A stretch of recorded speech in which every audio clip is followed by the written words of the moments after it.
देवताओं में लड़ाई होने लगी, भयंकर झगड़ा होने लगा।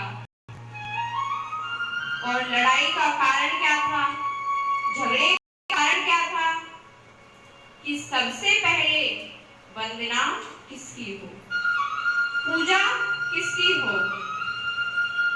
तो इतनी देर में वहां इंद्र आए और उन्होंने कहा कि सबसे पहले वंदना मेरी होनी चाहिए।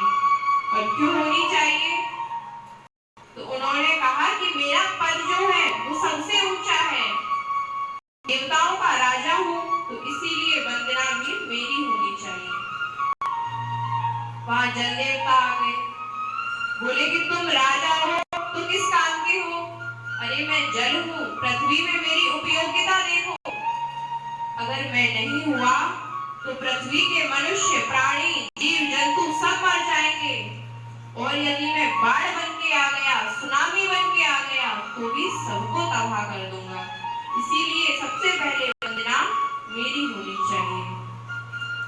इतनी देर में वहां वायु देवता आ गए, बोले कि तुम जल हो, तुम्हारे बिना तो भी पृथ्वी में प्राणी रह सकता है, कुछ दिन व्यतीत कर सकता है, लेकिन अगर वायु ही नहीं हुई, यानी हवा ही नहीं हुई, तो प्राणी सांस कहां से लेगा? तो तुम्हारा ना होना चल सकता है, किंतु मेरा ना होना एक क्षण भी नहीं चलेगा, क्योंकि वायु रुक गई तो जीवों की सांसें रुक जाएंगी, और सांस रुक गई तो मनुष्य का अंत भी निश्चित है। इसीलिए सबसे पहले वंदना मेरी होनी चाहिए। वहां पे फिर अग्नि देवता आ गए, वो बोले कि तुम दोनों की उपयोगिता इतनी नहीं है, लेकिन अगर मैं नहीं हुआ तो जो हवन के द्वारा, यज्ञादि नियमों के द्वारा देवताओं के लिए जो भोजन आता है, जब हम हवन करते हैं, अग्नि में आहुति देते हैं, हवन देते हैं, तो जब अन्न चढ़ाते हैं ना, तो वो देवताओं का खाना होता है। तो अग्नि देवता बोले कि अगर मैं नहीं हुआ तो तुम्हारे लिए भोजन नहीं आएगा, इसीलिए प्रथम पूजनीय देव मैं बनूंगा। अब मैं बनूंगा, मैं बनूंगा, मैं बनूंगा, यहाँ पे लड़ाई और बढ़ गई। फिर इंद्रदेव बोले कि रुको, हम देव हैं, देव होकर इतना लड़ेंगे तो जो पृथ्वी के प्राणी हैं उन पर क्या असर पड़ेगा, वो तो और ज्यादा लड़ेंगे। वही कहेंगे कि जब देवताओं में इतनी लड़ाई हो रही है, तो हम तो प्राणी हैं, मनुष्य हैं, तो हम लड़ाई नहीं करेंगे। ऐसा करते हैं कि इसका हल निकलवाने के लिए हम भोले बाबा के पास चलते हैं, महादेव जी के पास चलते हैं। अग्नि देवता ने बोला वो क्यों? तो इंद्रदेव ने कहा क्योंकि वो देवादि देव हैं, वो देवों के देव हैं। हम सिर्फ देवता हैं, हम सिर्फ देव हैं, लेकिन वो देवों के देव हैं, इसीलिए हम उनके पास चलेंगे। अब यहाँ पर वायु देवता के मन में ये विचार उठा कि देवता तो इतने सारे थे, भोले बाबा जी तो है ही है, उनके पास तो जा ही नहीं है, लेकिन ब्रह्मा जी हैं, विष्णु जी हैं, तो इंद्रदेव ने सिर्फ भोले बाबा का नाम क्यों लिया? तो इसके पीछे भी एक कारण था, क्योंकि किसी मुश्किल का हल, उसका समाधान उसी से निकलवाना चाहिए जो धर्म को जानता हो, धर्म के मर्म को जानता हो। हमेशा लड़ाई झगड़े से कुछ नहीं होगा। लड़ाई झगड़ा कर रहे हैं, उसे शांत करने के लिए हम और लड़ाई झगड़ा करेंगे तो वो बात आगे बढ़ेगी। हमेशा उसके मर्म को जानिए कि इसका अंत कहाँ है, और हमेशा उसके अंत को आप समझ जाओगे तो वो लड़ाई झगड़ा वहीं शांत हो जाएगा। ये लड़ाई जो थी वो भी धर्म के पीछे उठी थी कि प्रथम पूजनीय देव कौन हो। तो इंद्रदेव ने कहा कि हम भोले बाबा के पास चलेंगे। तो वायु देवता ने पूछा कि उन्हीं के पास क्यों चलेंगे? तो इंद्रदेव ने कहा कि जाना उसी के पास चाहिए जो धर्म के मर्म को जानता हो, और जो धर्म के साक्षात्कार प्रतिमूर्ति हैं वो है नंदी बाबा। और नंदी बाबा श्री भोले बाबा के दास हैं, उनके चरणों में रहते हैं। अरे धर्म जिसकी शरण में रहता है तो वो कितना ज्ञानी होगा। साक्षात धर्म ही उसकी शरण में रह रहा है तो उसका गुरु कितना ज्ञानी होगा। इसीलिए हम भोले बाबा के शरण में चलेंगे। अब यहाँ भोले बाबा के पास आया जाता है। इंद्रदेव हाथ जोड़कर कहते हैं प्रभु लड़ाई हो गई है, झगड़ा हो गया महादेव जी ने कहा लड़ाई क्यों हुई है? तो कहा कि यहाँ इस बात से झगड़ा हो रहा है कि प्रथम वंदना किसकी हो, प्रथम पूजनीय देव कौन हो। अब भोले बाबा विचार करते हैं, यदि मैंने इंद्र देव का नाम लिया तो जल देव का गुस्सा, जल देव का नाम लिया, वायु देव का गुस्सा, वायु देवता का नाम लिया, अग्नि देव गुस्सा, तो मैं करूं क्या? अब बहुत देर विचार किया जाता है तो भोले बाबा कहते हैं ऐसा करते हैं, मैं एक प्रतियोगिता का आयोजन करता हूँ, उस प्रतियोगिता में जो जीता, जो प्रथम आया, वही प्रथम पूजनीय देव होगा।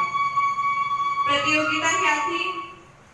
तो भोले बाबा ने कहा कि जो भी देवता सारे तीर्थों की सबसे पहले परिक्रमा करके आ जाएगा, वही प्रथम पूजनीय देव होगा।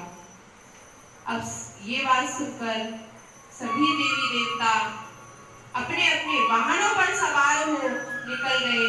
किसी कोई हाथी पर बैठा, कोई घोड़े पर बैठा, कोई शेर पर बैठा, यानी अपने अपने वाहनों पर सवार हो परिक्रमा करने चले गए। अब यहाँ गणेश जी बैठकर विचार करने लगे कि ये लोग तो चले गए, पर मैं क्या करूं?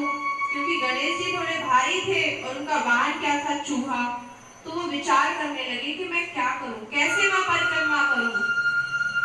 तो गणपत जी ने धर्म का आश्रय लिया, उन्होंने शास्त्रों का आधार लिया, शास्त्रों का, भागवत का, धर्म का चिंतन करते हैं तो उनके मन में विचार आता है। उनके मन में एक शास्त्र में बहुत ही अच्छी बात लिखी है, उन्हें वो याद आती है कि सर्वे देवा गवामंगे तीर्थाणि गौ पदचा। सारे तीर्थ गौ माता के चरणों में है और सारे तीर्थों का फल उनकी परिक्रमा करने से प्राप्त होता है। इतना ध्यान आया, वैसे ही गणेश जी तुरंत बोले अपने वाहन से कि चलो हमारा काम हो गया। गणेश जी की दृष्टि पड़ी, सामने ही भोले बाबा और पार्वती माता बैठे हुए थे। उनके बगल में, भोले बाबा के बगल में नंदी भगवान विराजमान थे और पार्वती माता के बगल में गौरी नाम की गाय विराजमान थी। इस दृश्य को देखकर गणपत जी धन्य धन्य हो गए। उन्होंने अपने माता पिता सहित, नंदी भगवान सहित गाय माता की 7 बार परिक्रमा की और परिक्रमा करके भोले बाबा, पार्वती माता, नंदी भगवान और गाय माता के आगे हाथ जोड़कर खड़े हो गए। अब भोले बाबा कहते हैं, नंदी ये गणपत जी यहाँ खड़े क्यों हैं? क्या इन्हें प्रथम पूजनीय देव नहीं बनना? तो नंदी भगवान फिर गणेश जी से पूछते हैं कि क्या हुआ गणेश जी, तुम यहाँ क्यों खड़े हो? तुम्हें प्रथम पूजनीय देव नहीं बनना क्या? तुम परिक्रमा नहीं करोगे क्या?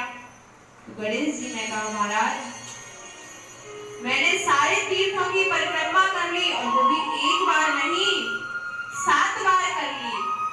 भोले बाबा कहते हैं, क्या बात कर रहे हो गणेश जी, क्यों झूठ बोल रहे हो? अभी तो तुम हमारे आसपास चक्कर काट रहे थे और तुम बोल रहे हो कि परिक्रमा कर ली। तो उन्होंने कहा कि अरे पिताजी, आपने ही तो बुद्धिमानों को बुद्धि देकर, विवेक देकर, ज्ञान देकर शास्त्रों में लिखवाया है कि सर्वे देवा गवामंगे तीर्थाणि गौपदा सचा। सारे तीर्थ, सभी देवता गाय माता के अंग में और सारे तीर्थ के चरणों में है। तो मैंने तो धर्म की परिक्रमा कर ली, यानी नंदी भगवान की परिक्रमा कर ली, सारे देवताओं की परिक्रमा कर ली, सारे तीर्थों की परिक्रमा कर ली और अपने माता पिता की परिक्रमा कर ली। इससे ज्यादा फल क्या प्राप्त होगा? इससे ज्यादा धर्म की बात क्या है?